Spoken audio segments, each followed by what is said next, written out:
امریکہ آج کی دنیا کا طاقتور ترین ملک ہے۔ اس کی نیوی کے پاس 11 طیارہ بردار بحری بیڑے ہیں جو ہر وقت دنیا میں گشت پر ہوتے ہیں۔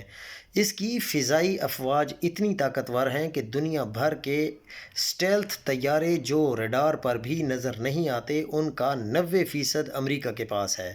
ان کی زمینی افواج دنیا کی واحد فوج ہے جو دنیا کے کسی بھی کونے میں 48 گھنٹوں کے اندر اپنے 10,000 فوجی بمہ باری بھرکم مشینری کے بھیج سکتے ہیں۔ ان کے پاس وہ نظام بھی ہے جو خلا سے زمین تک اپنی ساری افواج کا رابطہ برقرار رکھتے ہیں، لمحہ لمحہ یہ فیصلے بھی کر سکتے ہیں اور اس کے نتائج بھی مانیٹر کر سکتے ہیں۔ تو کیا یہی امریکہ کی طاقت ہے؟ اس کا جواب ہے نہیں۔ امریکہ کی طاقت اس کے ادارے، علم اور بیانیے کی طاقت ہے۔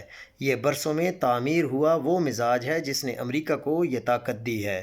یہاں کوئی فرد چاہے کسی بھی طاقتور سیٹ پر ہو، اس مزاج کے سامنے عاجز ہو جاتا ہے۔ مثلاً آج نیو یارک کے میئر کا انتخاب ہی دیکھ لیں۔ زہران ممدانی جیت گیا، باوجود اس کے کہ صدر امریکہ ڈونلڈ ٹرمپ اپنی پوری طاقت سے اس کے خلاف کھڑا تھا۔ امریکی تاریخ کی سب سے مضبوط لابی یعنی قدس کے غاصب اس کے خلاف تھے۔ زہران پھر بھی جیت گیا۔ وقت کے یہ طاقتور امریکی مزاج سے ہار گئے۔ امریکہ کے ادارے، ان کا علم اور بیانیہ ہمیں بتا رہا ہے کہ ہم کیوں کمزور اور دنیا میں رسوا زندگی کی بھیک مانگ رہے ہیں، کیونکہ نہ ہم ادارے بنا سکے، نہ علم نے ترقی کی، نہ ہمارا آج کا بیانیہ ہی جاندار ہے۔